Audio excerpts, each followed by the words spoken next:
Hello, good morning everyone. It's Jo Lyons here from Ambition Growth Network. Today we are doing one of our member spotlights in the Coronavirus Business Support Group and also in our Ambition Growth Network group as well. So please welcome to the screen. We've got Bracken Jelier from BJPR. She's going to be giving us some really awesome tips on how to increase our visibility, how to work the PR and how to kind of get content out that journalists love to get our message out. So welcome to the screen. Here we go.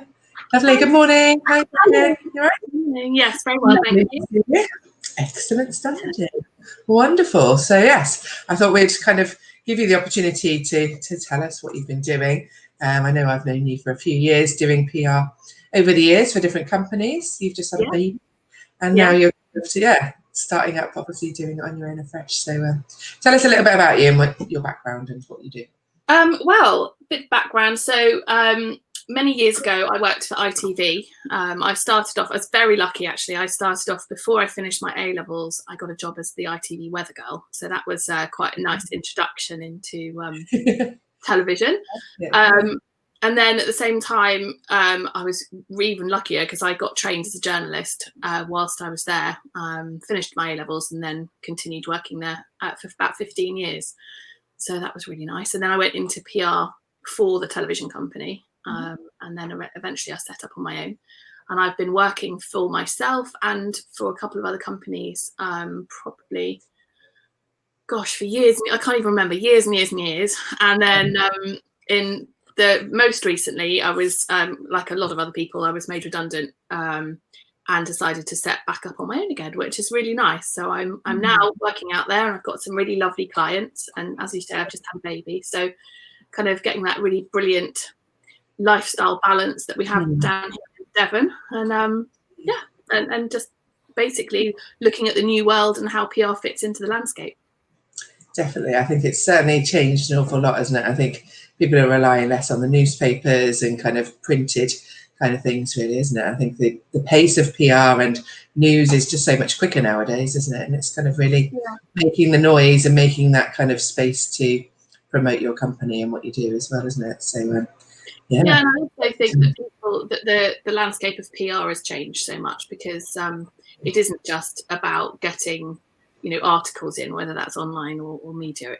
You have to really look at PR as campaigns across all platforms. So making sure that they integrate really successfully, basically, with your, making sure something translates onto LinkedIn, onto Twitter, onto everything, so that your campaign covers all bases, because it's all about your reputation. So I suppose it's that whole package as well, isn't it? There's so many different kind of social media streams as well. I think so many more people are being able to live stream or create video content and kind of all the different medias out there really at the moment, isn't it? And I think it's creating the story to actually get your message across, isn't it? So what kind of clients do you tend to work with? Are you kind of working with new startups or the ones looking to take it to the next level, or a bit of both, actually. A bit of both. I mean, historically, when I was working for myself, I was very much around leisure, tourism, hotels, things like that. That's a bit tricky at the moment. But actually, at the moment, I'm working with quite a big UK finance client and also a kind of a construction field client as well, just starting with them. So there's lots of work out there, luckily, for PR because it's so important at the moment.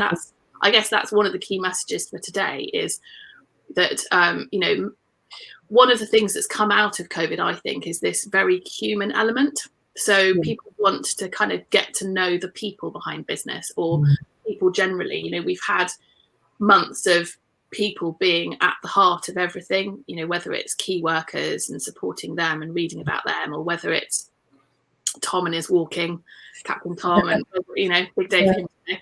And all of those kind of heartfelt moments, and people love that about business PR as well. They want to know about the person that set it up. They want to know about the person that they're dealing with, and that really helps build reputation for a business. And like you said earlier, being able to broadcast video or stories on Facebook and Instagram, it's all behind the scenes. There's no it's brilliant for businesses to be able to not have this kind of very corporate front.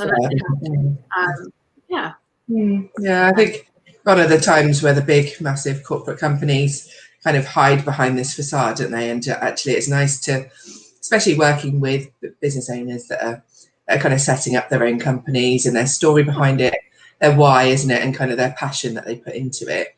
But yeah, seeing behind the scenes is really interesting. I mean, I do quite a lot of the Zoom calls and things like that. And I think your backdrop has certainly been one that's been talked about on all of our members' meetings. It's so lovely, isn't it? I think actually it's really nice to be able to see into people's lives and kind of see what their lives look like. And that we've had all those incidents with newscasters doing their thing and having their children sort of wander in the background. Actually, humanness has become this kind of word that everyone's using. It's everyone wants to see the human, and so it's a real opportunity for storytelling about business. And that in many ways is the best type of PR. You're not selling, you're not just kind of going, oh, my company's brilliant, come to me.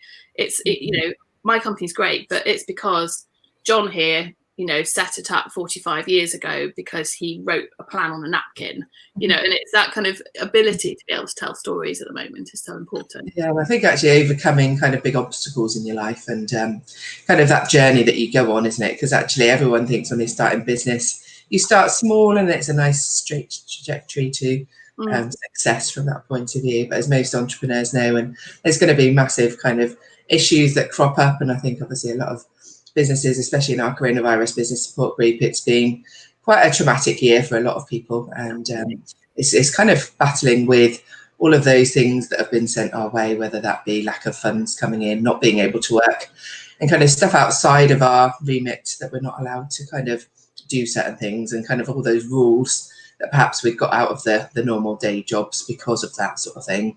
But yet the government is still kind of being able to control what we do, isn't it? So I think it's kind of getting our story back to really connect with the people, connect with our customers and our clients in just a really different, new, fresh, unique way, really, isn't it? I think it's a little bit less corporate.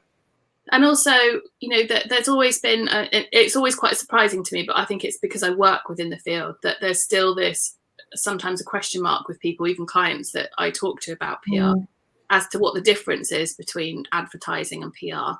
And I think that's become very clear now because of that, that PR isn't advertising. PR is the story, and it's the reputation behind it, and it's building loyalty through all of those channels that we've talked about, and building community around your business.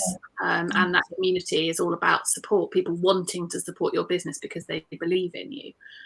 And that, how much do these businesses who've really been struggling now need that support? And that's what makes PR so fundamental, really, to growth from now on.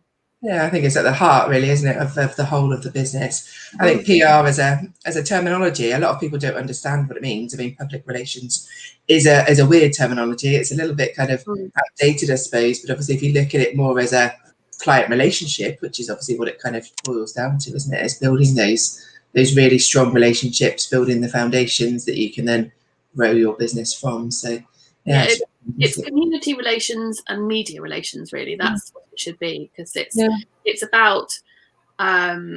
about communicating with the people that you want to come into your business, isn't it? And finding them, and then finding the media that talk to them, and that's a really key part of what I do and what people need to be doing with their business.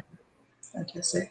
What mediums do you tend to find for most businesses are the best ones to go through? Because we've got obviously all the social media, which a lot of that is free. But obviously you've got then the press as well. So you've got the TV, you've got the newspapers, you've got the articles, you've got online companies as well. Talk about that a little bit and just kind of how you can interact. I think that the important thing is for that is what I've just said. So for every business it's different, but the key to good media relations, so finding the right people to talk about your business within the media, whether that's online or offline, is knowing who your customer is first and what they're going to read. Because so one of my clients, he talks a lot about pensions. Well, there's no point in me putting his comment or his opinion into Heat magazine where everyone's 17 years old, is there?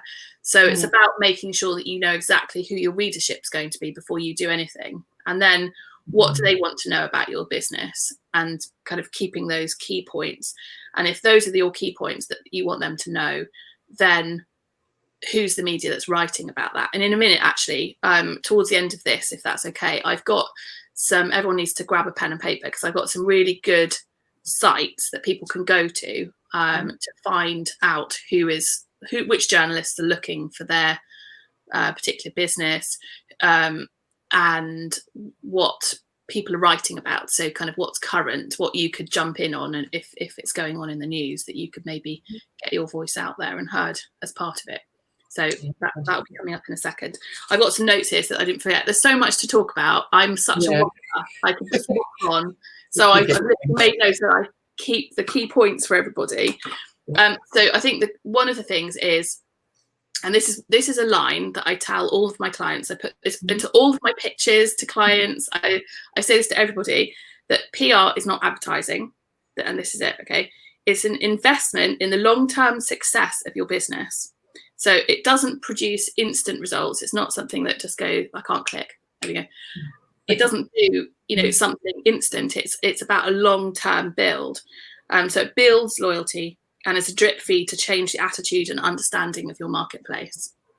So, for a lot of people at the moment, you can't avoid the coronavirus message. You can't avoid saying, this is how we're making it safe for you to do business with us. This is what we're providing you with. This is how we've suffered, or this is how we've had to change. Those messages are obviously out there at the moment, and people can't really avoid doing that. But then it's thinking about deeper within your business. It's how you want people to perceive your brand, really. And like I said, humanness, that word, weird word, humanness is so important. I know it should be humanity or something, but humanness sort of says it what the stories are about. So I recently wrote a piece on my LinkedIn about this, and about how important it is to get the person into the PR. And that's why another thing that I'm always saying to people, if they're looking to get PR out there, is case studies. Now, I know case studies can be very difficult for some businesses to find, but that is, again, that's the humanness. People want to relate to how your business relates to a person, basically. So, is it going to change someone's lives? Is it going to make it better? And if it does, whose life has it changed? If you're a business consultant and you go into businesses and tell them how they can, improve things or make more money or get more customers through the door on a Wednesday, then if that's what you want your PR on, you need to give a case study and say, actually, I went down to the Tom Jones pub down the road and I told them that this is what they had to do. And within 3 weeks, they'd increased their footfall through the door by fourfold, whatever it is. People want to see results, don't they? They want to see that actually what you're doing and what you're investing in is actually going to change the way that you do it. And I think actually so many things that we can implement take time. I think with PR especially, like you said, it is a long haul with regards to the results on it from that point of view. But I think that trust element helps. Yeah. There's work to do in the background for businesses. It's not, you can't just go out there and go, I'm going to get some PR on this, unless you're extremely lucky. Finding the case studies and building those case studies is really important to get sort of elicit an emotional response. And a journalist, if you go to them and say, I'm amazing, this is what I do as part of my business, I've written this press release for you about my business, they're going to say, well, have you got a case study to sort of demonstrate what you do and how it's changed someone's life? So that's a really important thing. And obviously finding your angle and presenting it to a journalist. But also, journalists are tricky creatures. I'm sure there might be journalists watching this. There may well be, yeah. But, having been one, I know this for a fact, that journalism is a really difficult job, and even more so since I've left, because there aren't as many people. They are really stretched for what they've got to do. In my day, as a television journalist, we had a sound man and we had a cameraman and we had me, and then we had, possibly a researcher. And now it's, you know, one person running around with the camera trying to get all the copy, trying to get everyone's names right. You know, they don't have the time to be fertling about for information. So making sure that you approach journalists in the best way possible would be to get succinct information. So the right names. If you're send them a photograph, if the photograph has got people in it, make sure you've got every single person's name in there, because if they have to come back to you and go, oh, can you tell me what the lady on the left is called, and they're not going to, because they haven't got time. So that's another thing. And also this is also key. So journalists can be very scary. People don't like, you know, even PR people. You know, I know a lot of PR people who don't want to talk to journalists on the phone. They want to just email them, because you can phone them up and go, hi, it's Bracken here. I'm doing PR for so-and-so. And by the time you got to that, like waiting for you to finish what you're saying, you've got time to listen. So it's about being very clear. Morning times, best time to phone a journalist, in the morning. Don't bombard them with press releases on a Friday or over a weekend or even a Monday morning, because generally most newsrooms will have morning meetings, and particularly on a Monday, to look at the week ahead. So, you know, a Tuesday morning is a great time to send a press release. So I've found. Then what else was I going to say? Oh, so also giving them the opportunity to widen the story as well. So let's say, talking about this business consultant, if you've got a business consultant going in to a journalist and saying, this is my story, this is how I improved this business, but this is how it reflects on business generally at the moment, or the economy, then pull in some experts that you know. So if you've got a news story you want to present, add value to it by saying to the journalist, I know Jo Lines, you know, she's an expert on how businesses are thriving or not within this situation. She'd be really willing to give you comment. Here are her details. You've got to check with Jo Lines first that she's happy. Give out the details. Yeah, I speak to him. But that's really important as well, because you're adding, you know, you're giving them a chance to, if they really like the story, to say, it's not just about me, I want to be the voice in this, but you can bring in someone else to widen it off.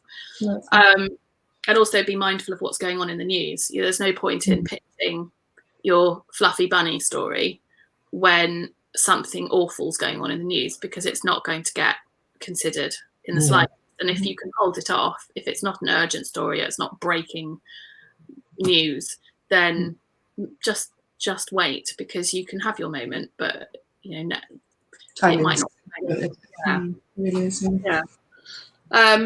And also let the journalists know that you've researched their readers. So like I said before, if you know who your customer is, and you know that the readership of that particular magazine or blog that you're pitching to is perfect for you, then say to them, you know, I've been researching your readers.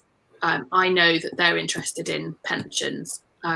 This is my opinion. This is what I'm linking it to in the wide world. Here are 3 people that could also talk about it. Here's Mr. Jelier, who took out a pension 45 years ago and has been really affected by this. He'd be a great case study. All of those things. It's just, you basically treat them as a friend that you're helping out. You're saying, I've got a great story for you. Here's loads of information, but here's people that can help you. I think making their job a little bit easier, isn't it? But at the same time, giving the kind of the juicy stuff, but also kind of putting the picture around it, I suppose, as well, isn't it? To obviously not make it too salesy, because I think a lot of people do look at it from advertising and marketing rather than PR, and kind of do confuse those lines a little bit. Got a little comment here. Obviously, this is from James. Obviously, I'll pop it up on the screen, just saying great advice, thank you. Obviously, when it comes up on the screen, James, obviously it says Facebook user, so I just check my phone, hence why I keep looking down to the bottom there. You just say give permission to StreamYard, because then it brings up your face and it brings up your name, and it looks really awesome when we get to the questions and answers. So I'll just put it out there if anybody does have any questions for Bracken about PR, and to kind of any way that obviously they can help their businesses really to shine in this time. Do ask the questions and we'll pop them up a little bit later. But thank you, James. Also, so what other advice was I going to give? Oh, yeah. So So also, social media is really important to PR, not only as using it as a platform to broadcast your story on, but also for hunting for opportunities.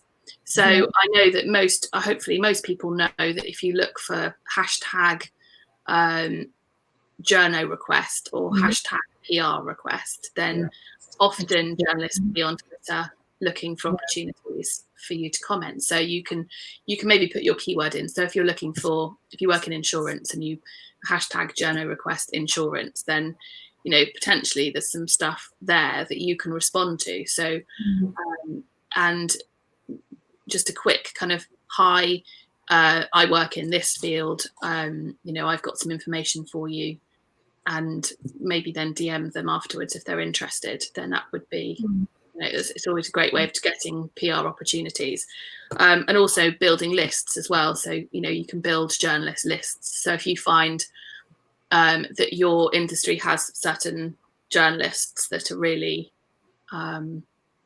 key to the voice you want to put out there, then make a list, and then you can keep an eye on what they're asking for. So that's called social listening. So just do as much social listening as you can do, and also find out what your key customer or readership base is talking about as well. Make sure every day, just when we do that, look at our phones in the morning before we get out of bed.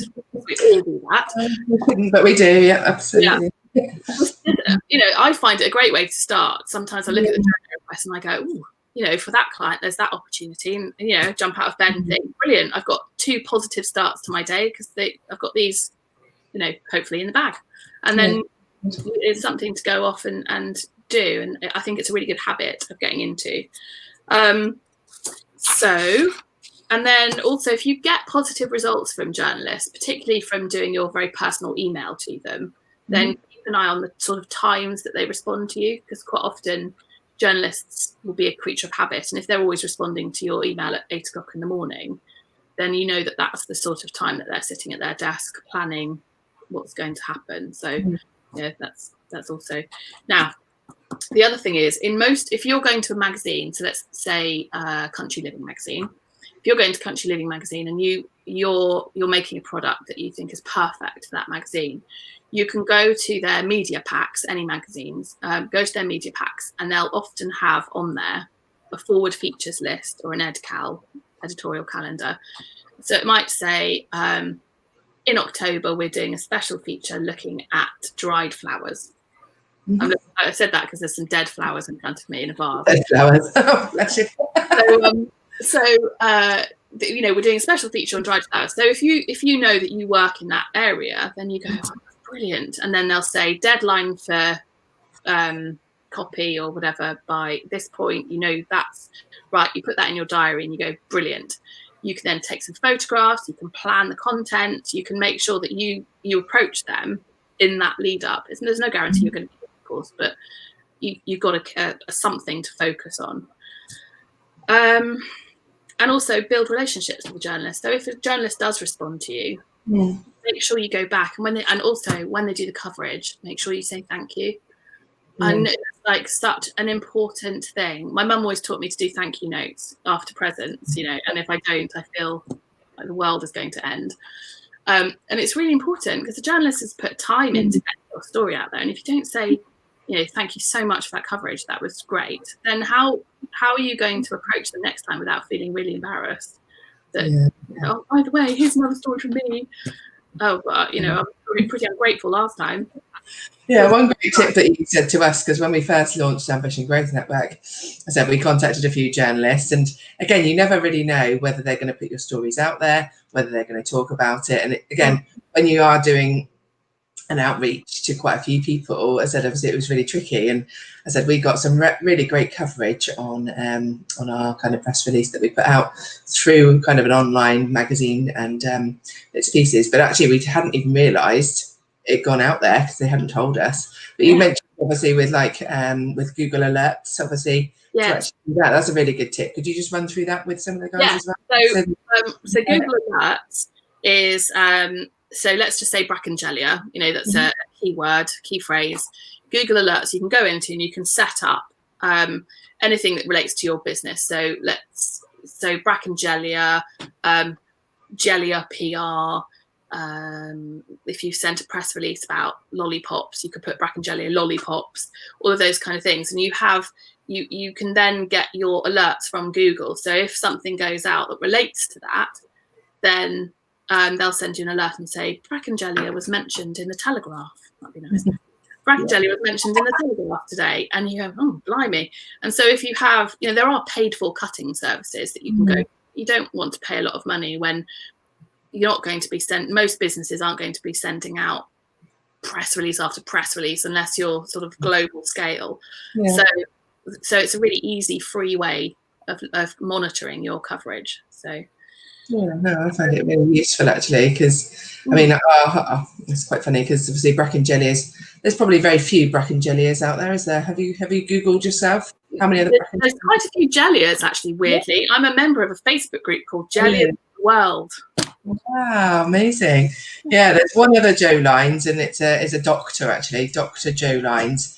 And he's a dude, but he calls his name Joe without an E on the end. I was like, I might write to him. I was like, it's quite strange, but he really loves malaria. He's like a big kind of really, he's a fantastic guy. I've watched a few of his videos actually, but he does lots of studies. He's a doctor. And, but he's all over the first page of Google. So it was kind of my mission. I was like, right, let's knock him off. Yeah, but now when you go on Google and type in Joe Lines, it comes up with kind of half Dr. Joe Lines and the other half me. So that's quite nice. But again, Ambition Growth Network, obviously those keywords are keywords that loads of people doing, obviously as a business name. So again, it's something that when you're thinking about a name for a new company and stuff like that, isn't it? It's getting something that's memorable, that's distinctive, that's different, so that obviously you're not getting kind of confused with other companies and things like that. Isn't it, I suppose, from that point of view? But absolutely. So there's one more tip, and that is depending on the importance of your story. So generally your stories are sort of float along and they're great, but if you have something that is really quite outstanding, so something that's going to make people sit up and go, oh, this is great, what you can do is offer it as an exclusive. So pick your top 3 places. So let's say the Telegraph is your top place that you want it to go into. You contact the journalist that deals with that thing, and you say to them, this is a story, but I'm offering this to you as an exclusive, and you have to stick to that because obviously that is the rule. And you say to them, I'd like to work collaboratively with you on this story. These are the facts. This is what I can give you. All of those things we've talked about before, but offer it to them exclusively. And that can be a really nice way of building a relationship with a key journalist. And if they say, and most of the time, if it isn't exclusive and they don't want it, they'll come back to you and say, thanks, but that's not for us. Then go to your next on your list and say, I'd like to offer this as an exclusive. Because it's a great way of building relationships, but also getting a really kind of cracking piece of PR out there. And blanketing people. In the olden days, you used to have, well, you still do have databases where you can just go and send out the story everywhere. But unless it's a survey results or something like that, you actually want to get really decent pieces of PR. You don't want a little tiny box in the corner of something that mentions your name or doesn't mention your name and just has what you've sent out. So exclusive's a really good way of doing it. That's really good. Yeah. So this is pen and paper time. Pen and paper time. Excellent. Okay, so there are some sites. There are databases that you can pay for to get PR opportunities. So there's things like Decision and Response Source and things, but it's a lot of money, particularly for a smallish business.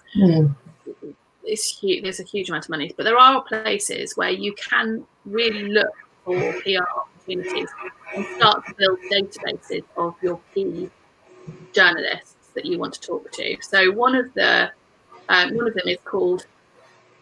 It's all one word, but it's A News Tip.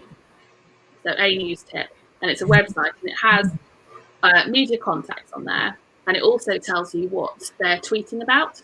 So it kind of pulls it all together. So if you wanted to find some, if you're doing pensions and you want to find that pensions journalist, that we talk about that all the time, it's a brilliant way of kind of monitoring the news articles that are out there that they're writing, looking at what they're tweeting, and then going, right, this is he's going to be my number one, what's the word?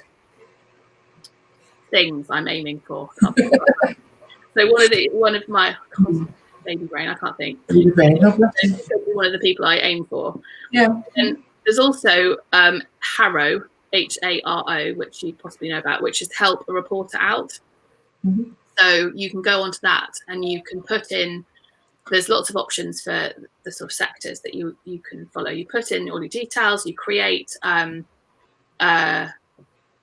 sort of a form, and it will then email you, depending, either immediately or like once a day, all of the things that relate to that. So a reporter saying that they want help on equine therapy, if that's what you want, it will send you all of those things onto an email. It can be a bit overwhelming. Sometimes a lot of stuff comes through, and you think, oh my goodness, why have I done this? But it's worth filtering through them. It really is like UK Max. You go in there and you feel a bit overwhelmed, but as long as you focus on what you're wanting, then the gold in there somewhere, isn't it? Find it, yeah.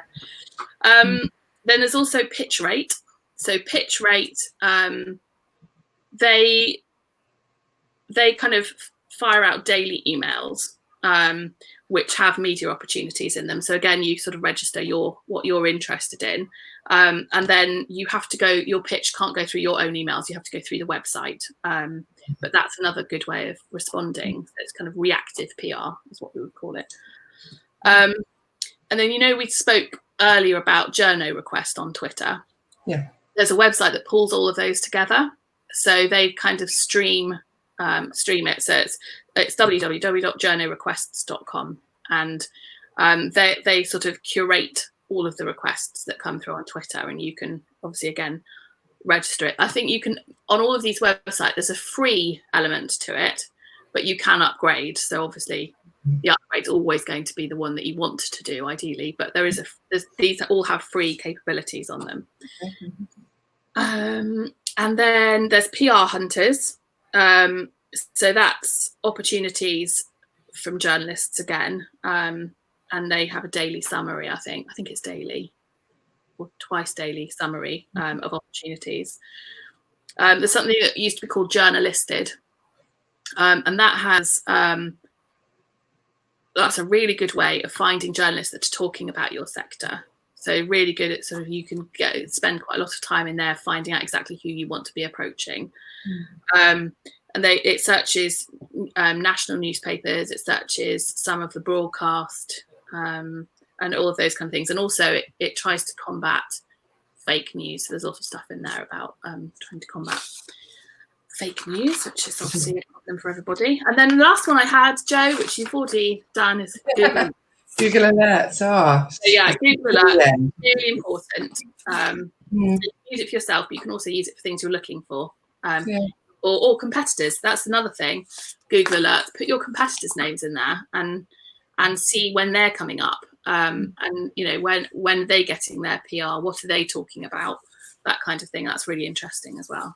So that's me done. I'm done. Yeah, you've done all your little notes. That's fantastic. Lovely. So we've got a few people watching. So if anybody does have any questions about PR, how to get PR, how to do it yourself, or how to use an agency or consultant, obviously do pop them into the little comment box. It'd be really nice to have a little bit of Q&A kind of interaction from the people on there.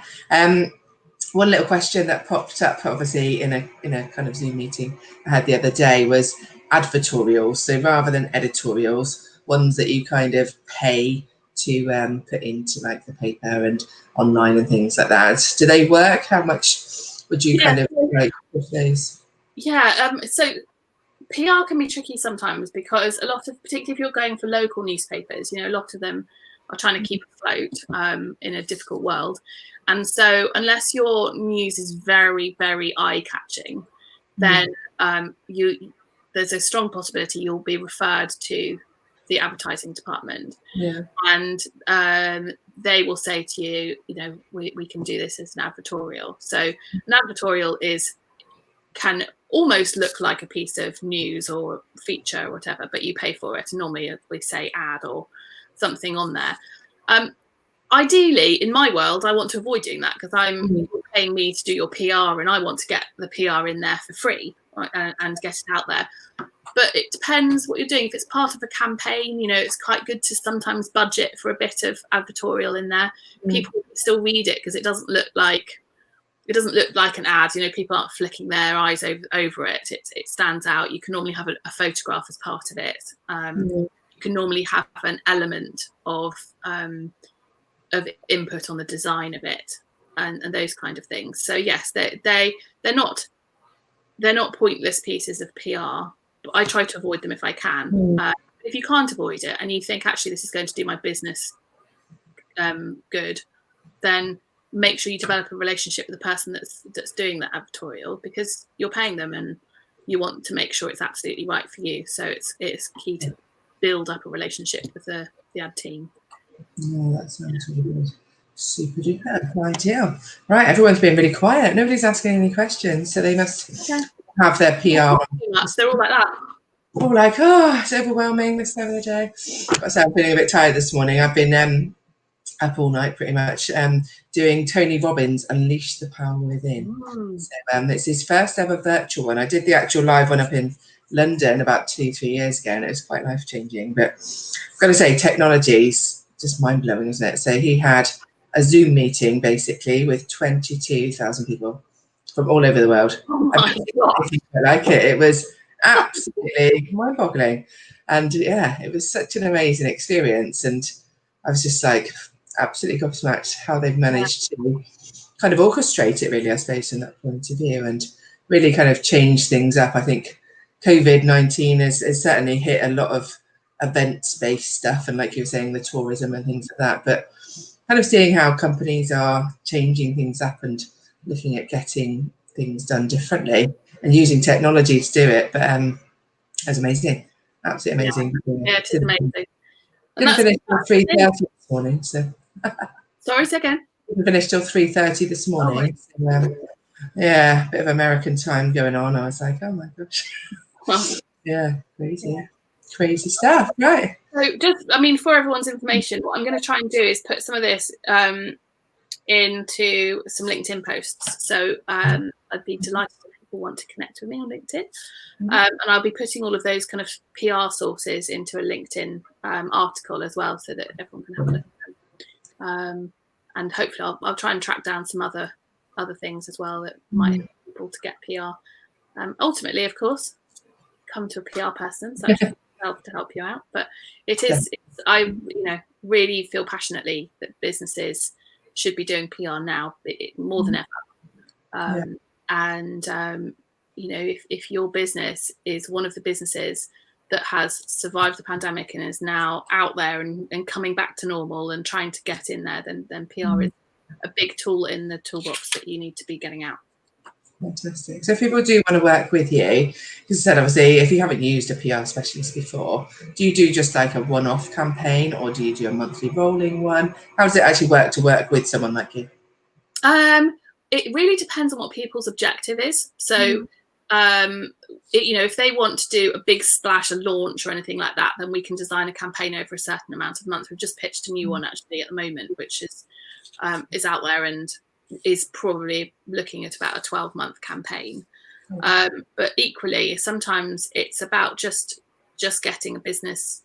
The problem is it takes a while to get PR. Like I said, it's not a quick fix thing. You can't send a press release off and that's PR. PR is about building reputation. So I would always prefer to work for a period of time with somebody to get to know them and their business and find the stories. And because also business owners sometimes say, well, there's not an awful lot to say. And then you have a conversation with them and these little nuggets of PR come out. I'll tell you, have we got time for me to tell you a story about it? Go for a story. There's one I don't know if you know of it, but it's the Tamar Valley Donkey Park. Very, very little client, absolutely lovely people. And they run this little donkey park where they rescue donkeys and other animals. And you can go and visit, and it's like a little petting farm.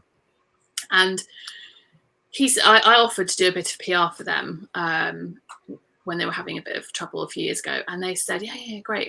But we don't have anything to say, really. There's no PR. And I said, well, come and have a chat with you. And, we'll just have a little chat and things. And then they said, as I was leaving, they said, oh, you see that donkey over there? we're really excited because that donkey unfortunately they have long-term partners, had a long-term partner, and the partners died. And it's very, very sad, but we've managed to find another donkey which was in need of rescue in, I don't know, somewhere like Nottingham or so, like miles away. And so this donkey's coming to join us. And this was probably 6 weeks before Valentine's Day. And then we created this story called Donkey Finds Love Online, because they'd found it online. And they were like, oh, you know, that won't work. And anyway, I wrote this press release. We took a few photographs of donkeys nuzzling and, you know, all that kind of thing.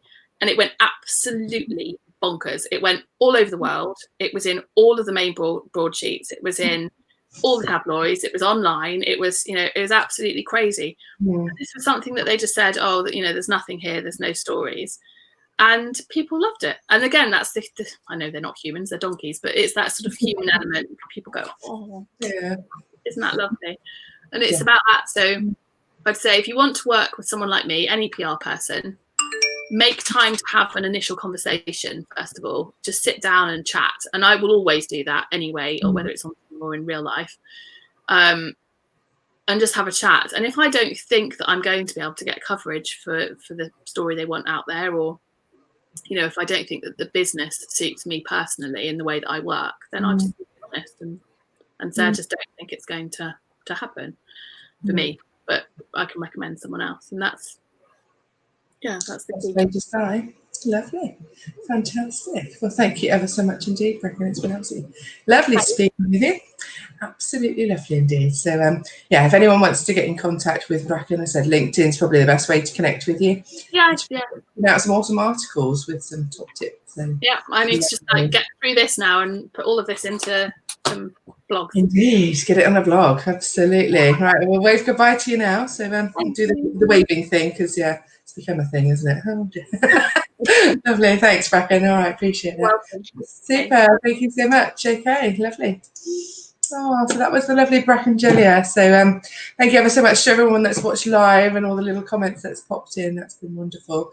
I said we are focusing quite heavily on LinkedIn as a platform on our Ambition Growth Network in our little group at the moment. So we've also got a LinkedIn WhatsApp pod as well, which has been really, really good to kind of share and engage with obviously the members' posts as well. So do make sure if you're a member, obviously, to get in there and start using that as well. So let's get it on and get our voices out there and get our stories out in the press. So if anyone wants to contact Bracken, we'll pop all the details below this post when it goes into the group, and also connect with her on LinkedIn. So thank you ever so much, and we will catch you later. Bye.